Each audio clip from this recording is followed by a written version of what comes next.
time. Okay. And we have sprung forward. Okay. So everybody is on a new time and new energy and new life. And isn't it wonderful? And we are here today. We are alive and we are giving thanks for that aliveness. So let us begin. Welcome to CSL West Georgia. Mike is on the road today. He is traveling back from Florida. And so we are going to just love him wherever he is. And we're going to love Cynthia wherever she is too, because she's not feeling well. So today, let us just join together as we always do, because regardless of who is here, we are all one. And wherever we are one. So let us just close our eyes, take a deep breath, and turn within to that space within us where we know deep, deep, deep down, where we know that we are love.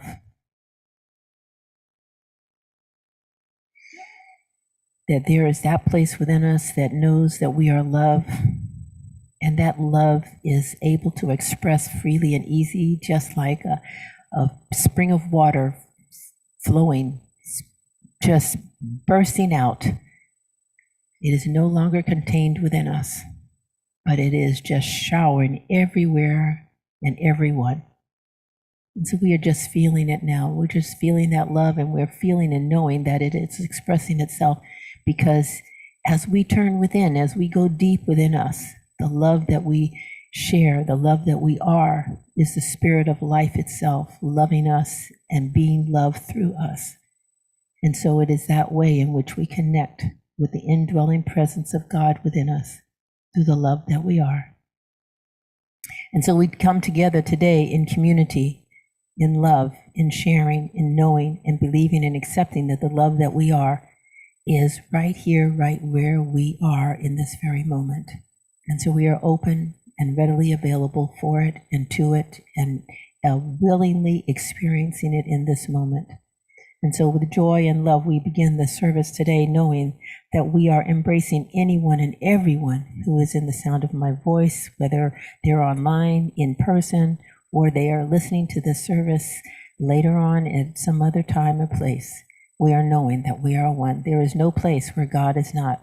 And so consequently, we are all in this moment knowing, believing, and accepting the love of life itself within us and through us and as us. And so it is. Amen. Okay, please stand for our vision, mission, and our declaration of principles.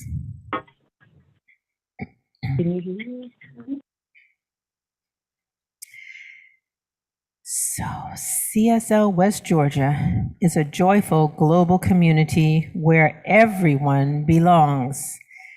Through our unique spiritual teachings, we provide a safe environment to experience compassionate living.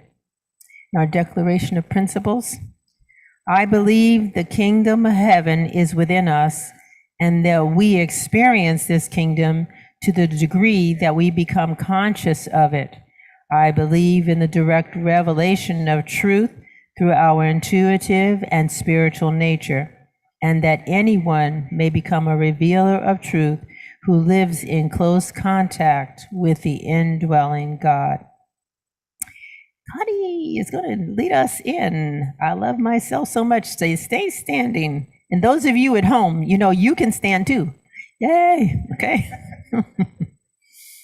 Okay, we're going to do a fun song that we're all familiar with. Okay. We're going to do it a cappella. This is going out to you, Cynthia. Okay, here we go. I love myself so much that I could love you so much, that you can love you so much, that you can start loving me. One more time. I love myself so much that I could love you so much, that you could love you so much, that you can start loving me. One more time. I love myself so much. Yes. that I could love you so much, that you could love you so much, that you could start loving me. All right. All right. Thank you so much. Great, Connie. All right, for us in the a cappella choir, okay? And today's reading is going to be done by Sandy.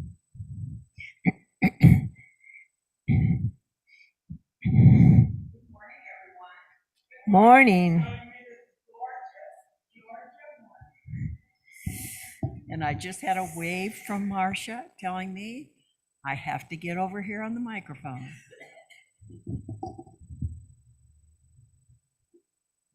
Should I start over? Should we have another good morning, glorious morning from Georgia? We hope everybody has the weather that we're having today. Well, thank you all for coming.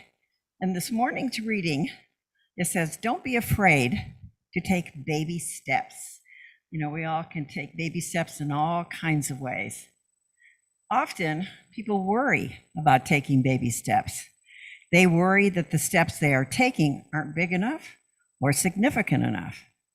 Or they worry that others will laugh at them or see them as weak. Many people are so frightened to take baby steps that they end up doing nothing at all. If success were easy, we'd all be successful. But while the strategies that can take you towards success are simple, they aren't always easy.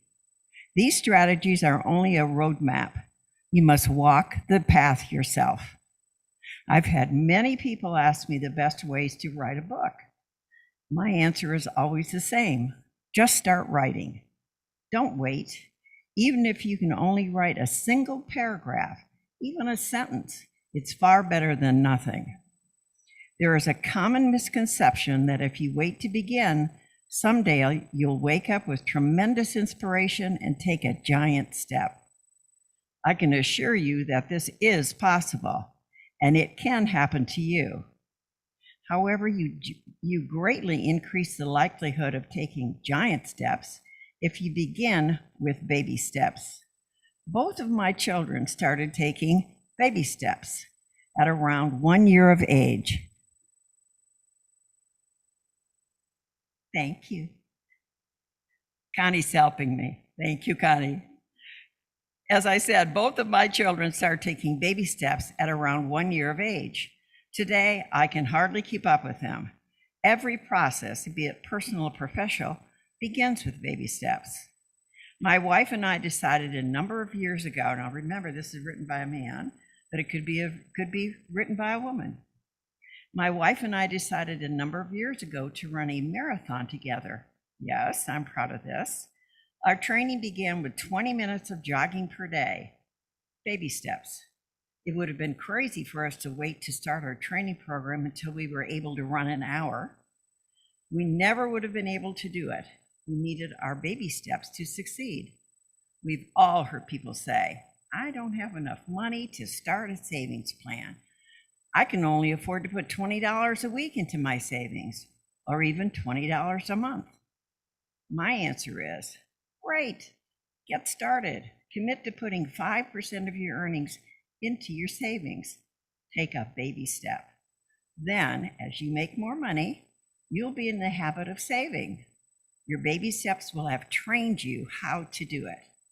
Chances are, if you avoid the baby step stage, you'll never take the bigger steps. To become successful, it's critical to focus on what you can do, not on what you can't do. Baby steps are the vehicle, an essential part of the journey toward abundance. Maybe you'd like to start a business, but feel you don't have the time to do everything that's required. No problem. Take some baby steps. Do something. Make that first phone call to City Hall about the license, or go to the library and pick up one book on some aspect of the business so you can do some research. Or meet with one person a week, a mentor perhaps, to get some ideas. Before you know it, those baby steps will become big steps.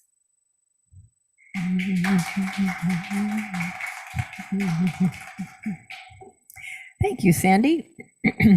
And that reading was in reference to our book, The 4 Spiritual Laws of Prosperity, because this week is about getting out of your comfort zone. And in order to get out of your comfort zone, you have to face your fears. Easiest way to face your fears? Baby steps. Just go little bit at a time.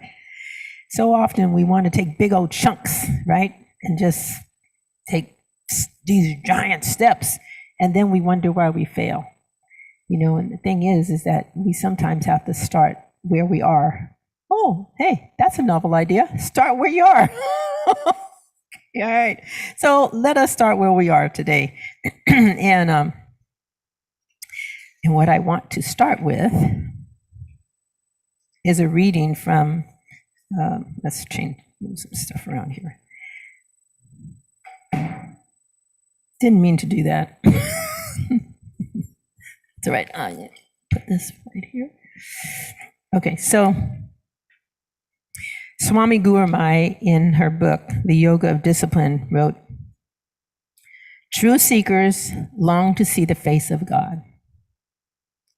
True seekers long to seek the face of God in everyone they meet, to feel God's presence everywhere they go, to see the divine light sparking in all directions, to experience oneness with every particle of the universe. No matter what circumstance they encounter, true seekers want to experience each situation as God's blessing and God's ever new way of revealing himself and of deepening their spiritual practice. They want to see God's hand in everything in their lives. True seekers want to experience each situation as God's blessing." Now, Gurumai is using a Hindu religion, but in our science of mind, we say what? There is no place where God is not. That's the same thing. So if we want to truly follow our own teachings, then we have to also, we may not call ourselves true seekers, but we can definitely say, there's no place where God is not, and look for God in all situations, in all conditions, in all circumstances. And today, in our affirmation, I don't know if you looked at the newsletter for today, but in the newsletter, there's an affirmation for all this week. And it is, what is it? I forgot. I joyfully love my community, okay? I live joyfully in my community. And our communities can be any place that we want them to be, but let's just think of as our spiritual community for right now. Friday night, we ended our last class on our Art of Spiritual Mind treatment class. And in that class, the war started during the war in Europe started during our class. And so I gave people the assignment last week to write a treatment for some aspect of the war. And so when they came back, one of the things that was missing was the other side. So people prayed for the Ukrainian people, but not for the Russian people or the Russian soldiers. And so the discussion was, we have to include the Russian soldiers as well as the Russian people in our treatment. Why? Because there is no spot where God is not. And the Russian people are also a part of God. People that we agree with and we don't agree with are all still expressions of God. True seekers long to see the face of God in everyone they meet. We know that there is no spot where God is not, and so therefore God is, and the face of God can be seen in anyone and everyone we choose to see them in. But we have to use our choice to see the face of God. We are all bound together in this world.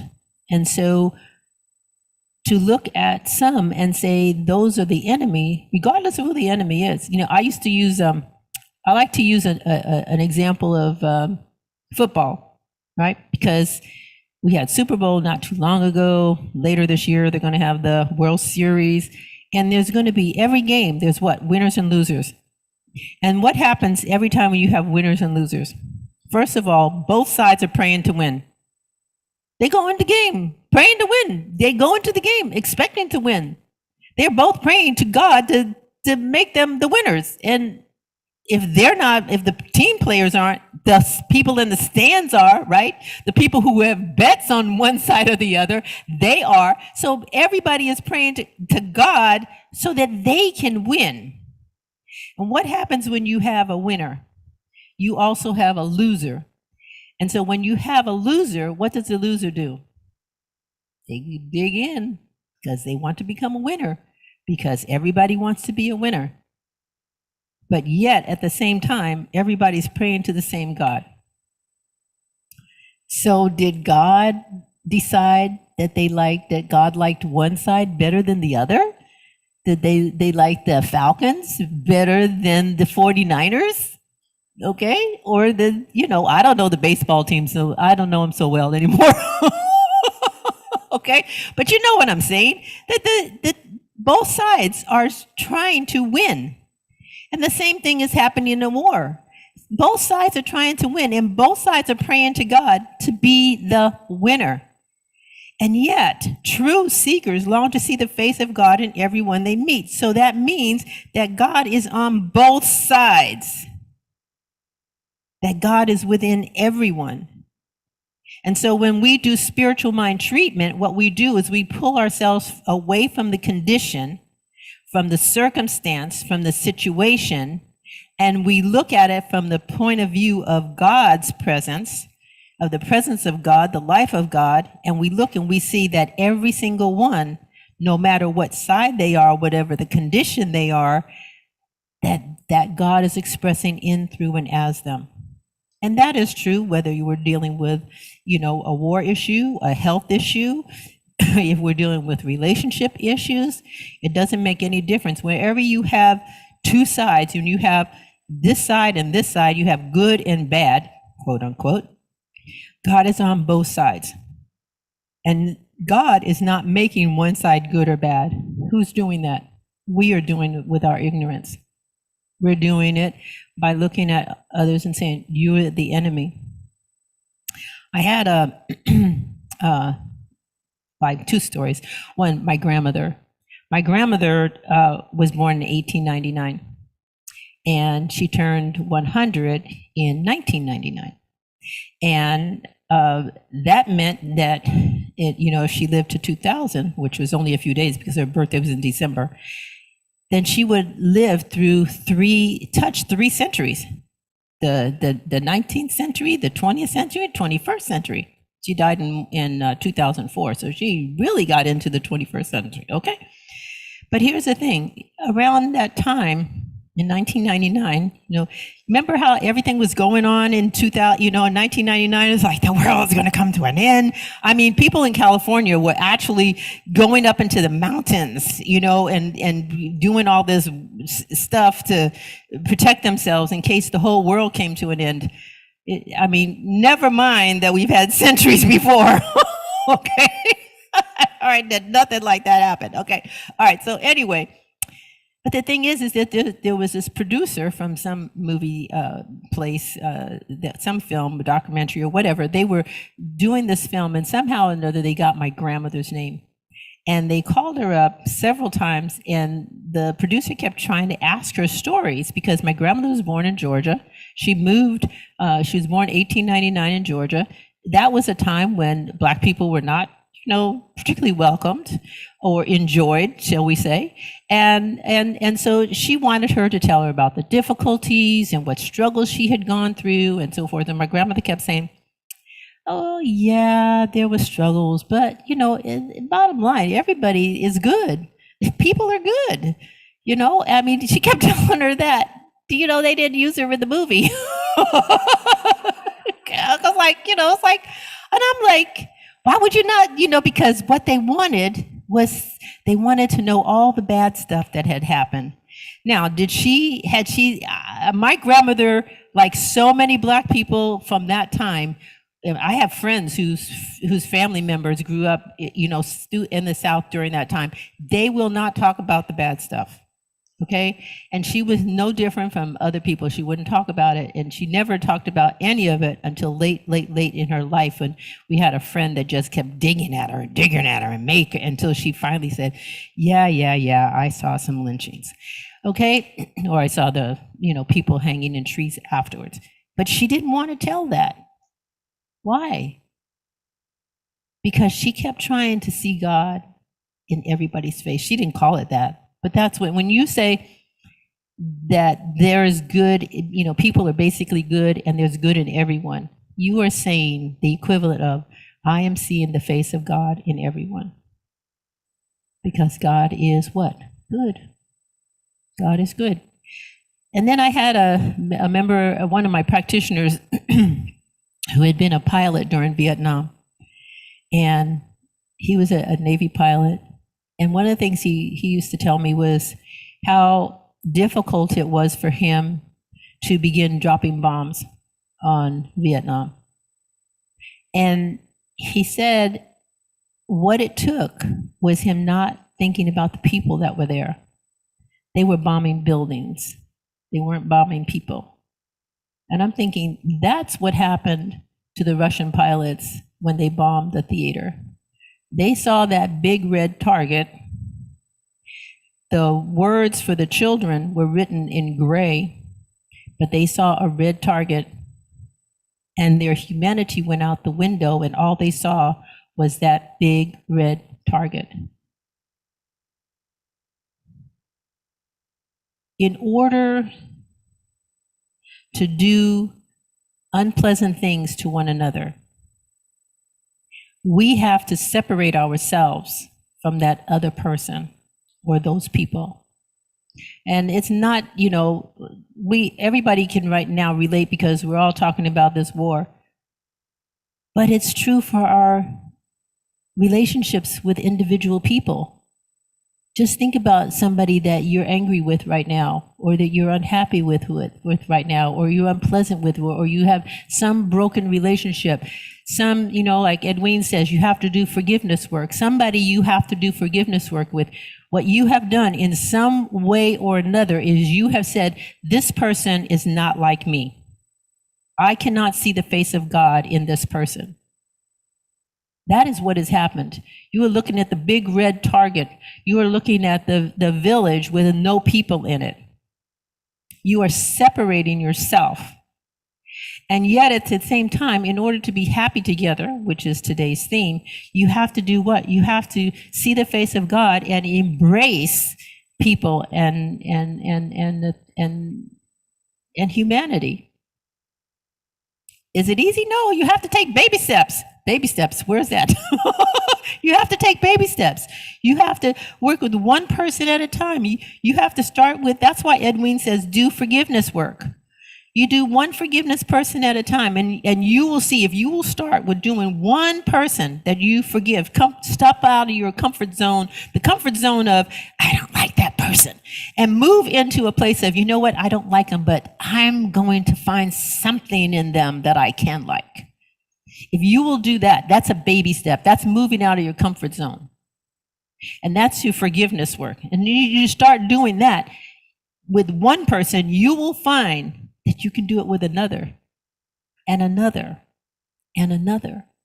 And then you can do it with whole groups of people, because there is no place where God is not. Every person is expressing God as they understand God and know it. And some people think God is out there somewhere and looking down on them and telling them to be good or bad or whatever, or they've separated. Some people, they've had bad things happen in their lives, right? And they were like, why did God let that happen? I can't trust God. And so now they are what?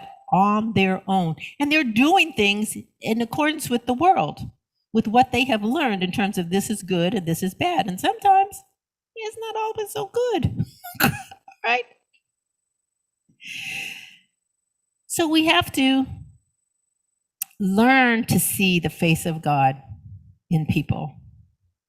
We have to learn. It's baby steps, because we have not grown up in a world that says, you know, from the time you were a baby, you were born into this world, and we just love the little stuffings out of you, and we're so happy that you're alive, and we're just gonna love you all the rest of your life. We're not born into those worlds. It'd be nice if we were, but most of us, yeah, we get that for what? 2-3 months? You know, it's like, aren't you so cute? All right, and then, you know, once you start walking around, especially when you're 2 years old, remember the terrible twos, okay? That's when people go like, why did I have this baby? When the baby's going like, no, I don't want that. No, this. And, you know, and what they're doing is choosing. They're choosing, and we're going like, we don't like you choosing, no. Nope. You got to do what we tell you to do. Okay? I mean, stop and think about that. It's like, that's a really good thought. I hadn't thought about it that way before. But babies are choosing. They're saying, I choose this. And you're going, nope, you can't have that because it'll hurt you. Because we are trying to acclimate them to the world, and they're trying to go like, yes, I am here. This is a great big world, and look at what all the things I can do. You know, they were like required to, you know, you were carrying them everywhere, and now they can walk, and they can talk, and they can do stuff, and they can get into things, right? And they're like, it's a great big world. It's so wonderful. And we're going like, no, this is a dangerous world. You got to be very, very careful. Stop and think about that. When we start telling people, babies, little kids, this is a dangerous world, by our actions, by the way, okay? And by our consciousness, because they pick up on that really fast. They're like dogs. You know, they just pick up on what it is that you're going like, this is danger. And we're giving them these signals that the world is a dangerous place, and they can't trust everybody. They cannot see the face of God in everybody. And yet at the same time, little babies see the face of God in everybody. Well, maybe not everybody. They look at some people and go like, no, not you, because why? People have grown up, and they are now living in this new world that says everybody is not the face of God. So they look at some adults, and some adults are going like, this is not the face. You're a cute little baby, but the face of God just isn't in me. Not yet. So here's the thing. Where do you want to be? Do you want to take baby steps? Take baby steps and see the face of God? Or would you rather just live in the world? So there were two men, and they crashed their small plane on this small island. And so one of them walks around the island. He walked all around the island, all the way around. And he looked and looked. He found no water that they could drink, and he found no food that they could eat. And so the other guy comes back to the other guy, and he says, there's no food or water on this island. We're going to die here. And the other guy is just leaning up against the smashed plane, and he says, don't worry about it. And the guy says, well, you don't understand. You know, he says, we're going to die. There's no food and water here. And he goes, don't worry about it. I make $100,000 a week. The guy's like, well, so what? What's good is the money going to do us here? We have no food or water here. We're just going to die. The other guy goes like, I told you I make $100,000 a week. And the guy goes like, so what? What does that have to do with anything? He says, because I learned from the good book that you tithe 10%, and I tithe 10% every single Sunday. My minister's going to come find me.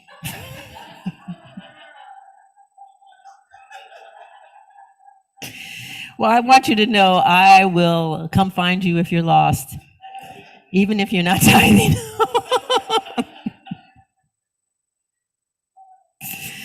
But see, there's two different ways of looking at things, right? You can look at it like, there's nothing here in the world. And then the other guy is going like, no, I have crowns in my heaven. Okay, I have already, provided a pathway for my rescue. Okay. So in April, we're going to start having our visioning class. Before the pandemic, our board met, right? And we had all these plans of things we were going to do. Remember, board members? Okay, we were going to have picnics. Remember, Deborah? We were gonna look for a park where we could have picnic and we could have service outdoors, because at the time, remember, we did not have this place. At the time, we were only meeting on Sunday. And so we had potlucks after church, and we talked a little bit and whatever. But we wanted more. So we were thinking about where we could move. We were going to start visioning on that, but we were also going to start doing community type activities. And we were looking at what kind of activities we could do that that we could do on Sunday. So we had some classes that we did on Sunday and whatever. But we were thinking in terms of having a larger community where we could expand and be in service to more and more people. And so we were looking at those kinds of things. And then this little shut yourself down thing came along. But our vision is still there. We can have a happy, joyful, loving community where we are together. Those of you online too, and those of us who are here. Just stop and think of the things that we could do, even in our small community. First of all, we could have a picnic, right? We could have movie nights, because now we have a location. So we could have a movie night on a Friday or Saturday or even a Sunday, okay? We could have retreats. We could have, all day workshops here. We could have guest speakers come in. We could have a choir. We could sponsor, a community garden. We could do all kinds of things. I have a whole list of stuff here that I was thinking of this morning. How about building a Habitat for Humanity home or doing some other community service? There are so many things we can do as a spiritual community, but we have to vision it.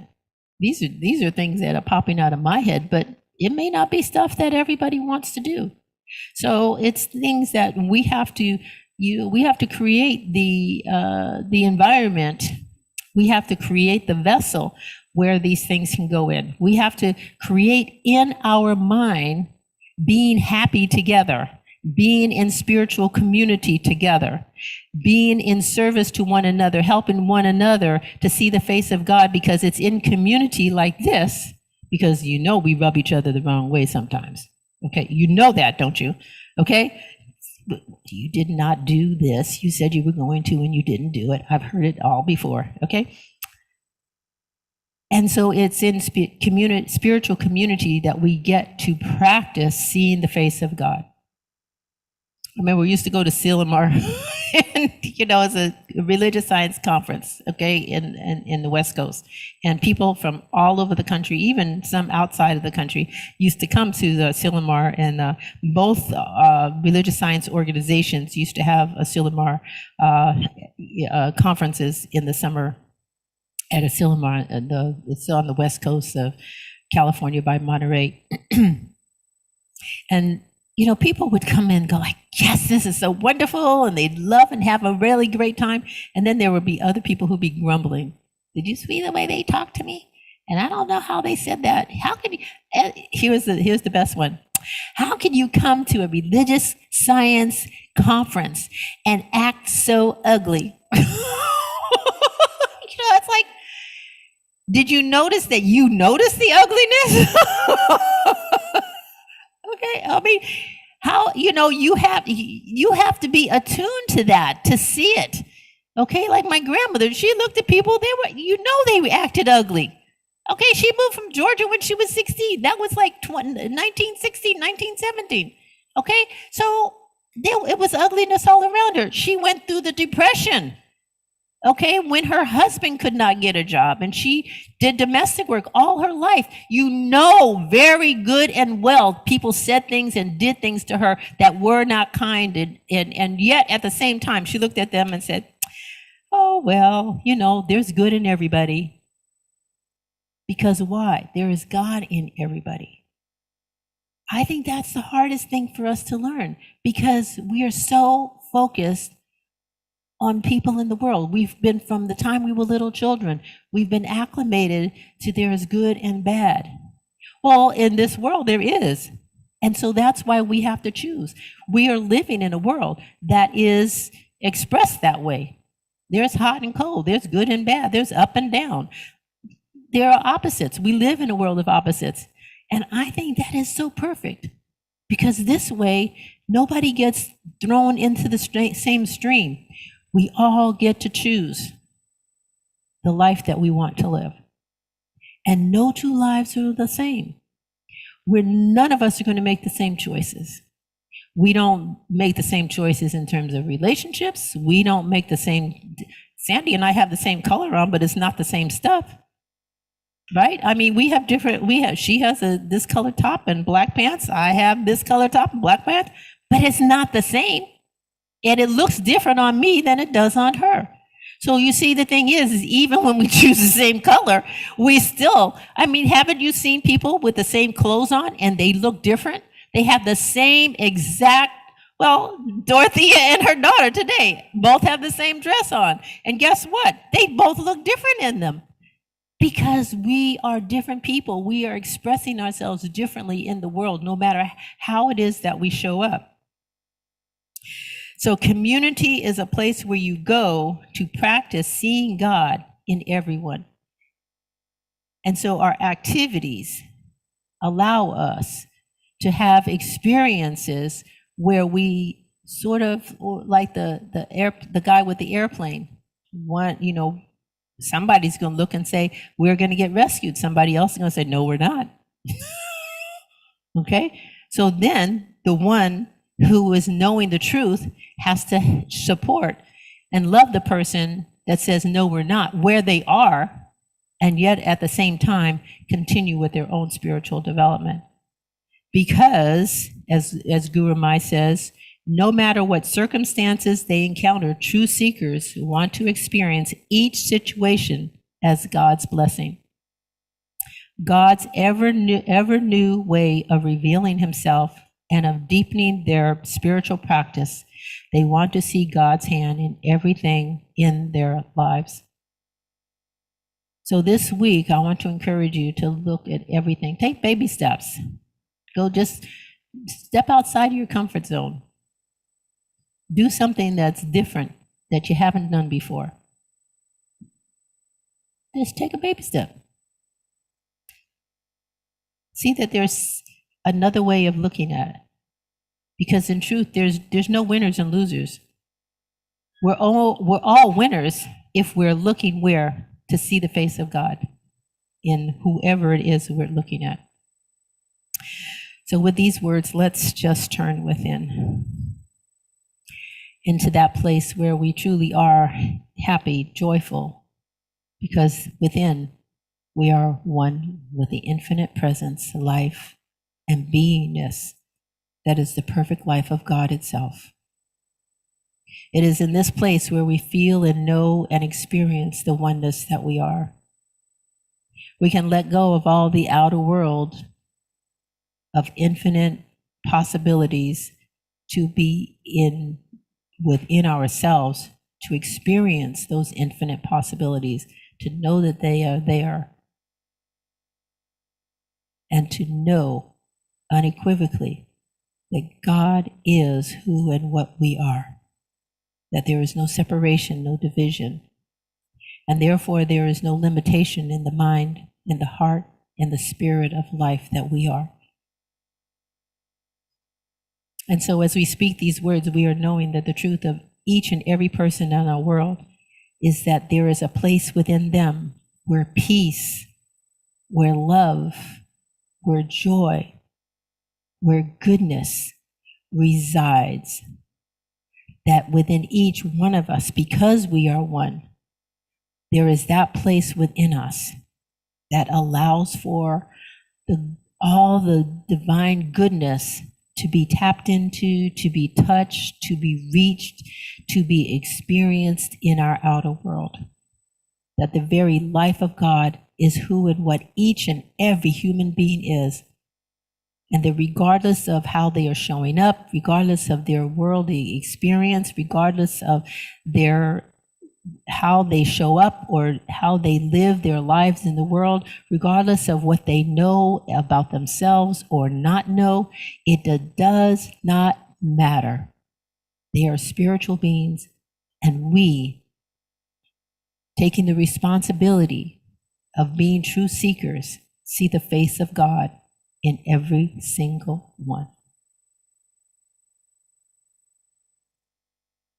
And so we just feel that and know it in our hearts right now. We allow ourselves to take baby steps as we allow this word to sink into us and to be a part of our lived experience. I am knowing that this is a truth that we are all understanding, that we are all resonating with, and that we can all express as we move through each and every day, each and every moment, the now moments of our lives.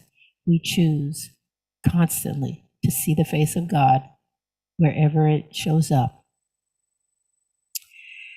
And so knowing this, believing and accepting that this is the truth that is unfolding in our lives as we accept it for ourselves, then I am knowing it is a truth that is expressing throughout our world. And so with gratitude and thanksgiving, I release this word knowing it is done. It is done. It is done, because the law already has heard our word, has known our truth, and is supporting us as we express it in the world. And so it is. Amen. Okay, so.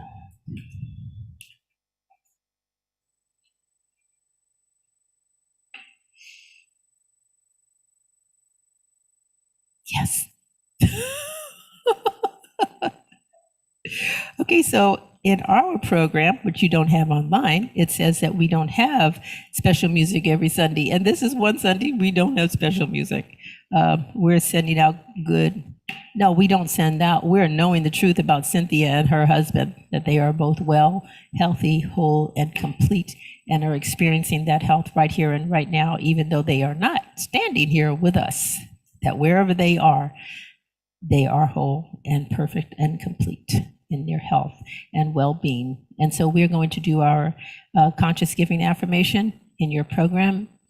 Freely I give with a feeling of abundance, knowing that my gift blesses others and myself as well.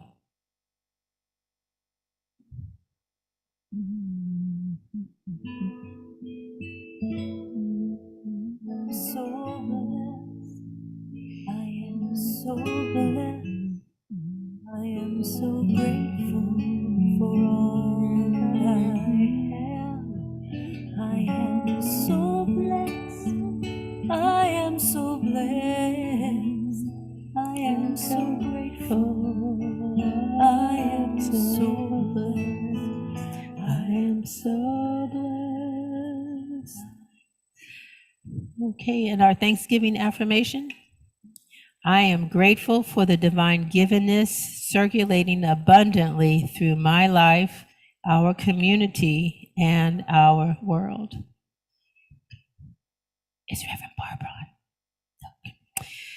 Okay, so I don't know if I said it last week.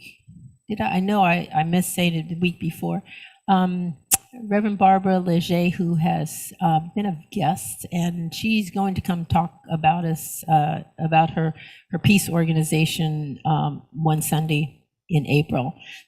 But for today, I just want everybody to know that our tithe, by the way, in case you didn't know it, our spiritual community tithes every month on whatever general offering we get. We can't tithe on things when you say, I want you to spend this on chairs or music or whatever. We can't tithe on that money, but all the general offering that comes in undesignated, we tithe on that.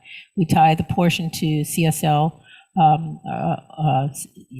Centers for Spiritual Living, which is our organization, and then we tithe another percentage to whoever we want to tithe in the community.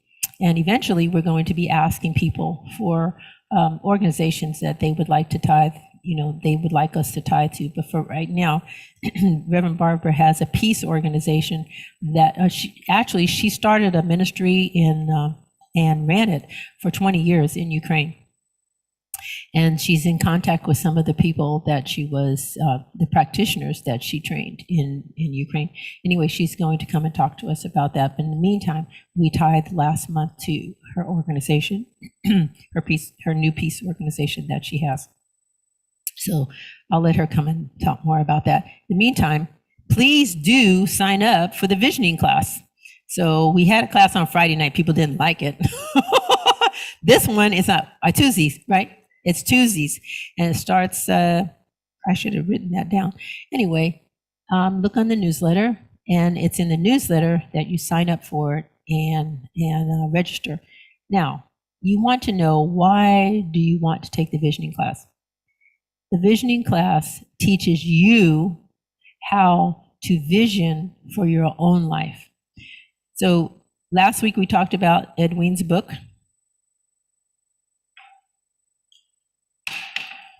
I can pick that up later. This book, The 4 Spiritual Laws of Prosperity, we're talking about it each week. And she talks about goals. Last week we talked about goals. Well, guess what? Sometimes we need some help in getting clear on our goals. And the visioning class helps us, because the visioning class is not, your goals are not just coming from your head and your outer experience, but they're coming from that place within. So you learn how to go within and ask God to help you decide how to live your life. You know how some people go like, well, I'm just going to let God lead me. Visioning helps you to do that. Every committee, all the executives in CSL our Centers for Spiritual Living organization, all of it is done by visioning. From the beginning of the organization itself through all of the various committees and teams and whatever, they all begin with visioning. And then we have one team that visions for the whole organization. That's all they do, is vision for the organization itself. And so this is a process that you can learn to use in your own life. And we can also use for our church here, because guess what? We use visioning to find this place. Excuse me. So it's a very great spiritual practice. And so go online, take a look at the description, and get signed up. And those are our announcements today. And we are ready for our closing song, Let There Be Peace on Earth. Hello. We're going to do our affirmation and then our closing song, because we are enjoying saying the peace song at the end of service, which for years and years and years we used to do. For those of you who've been around Science of Mind for a while, anyway. Okay, let us do the affirmation. Yes, thank you. Ready? We go forth today knowing that we are God's blessing in the world.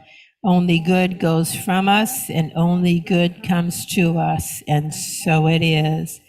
So we put Reverend the words Sandra, up on the screen. I hope those of you at home, don't worry about whether anybody else can hear you. Sing along with us, okay? All right. Just leave your phone on mute and you'll be fine. Okay.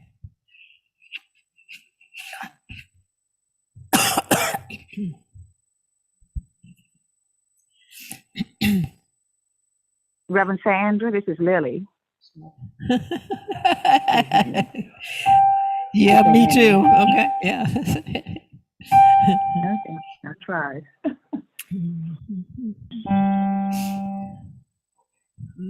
Well, Okay. Let there be peace on earth, and let it begin with me. Let there be peace on earth, the peace that was meant to be.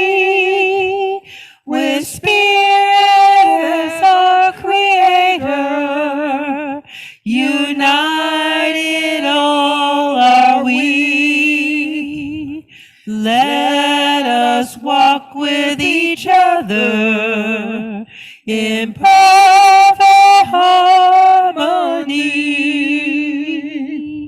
Let peace begin with me. Let this be the moment now. With every step I take, let this be my joyous vow. To take each moment and live each moment in peace eternally. Let there be peace on earth, and let it begin with me.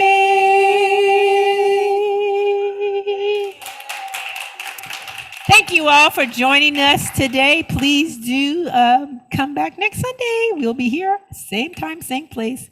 And enjoy your week. Enjoy your spring wherever you are. And thanks again. We'll see you next Sunday.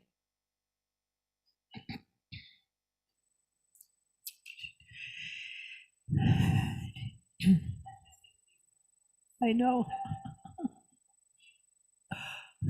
All right, now we can talk.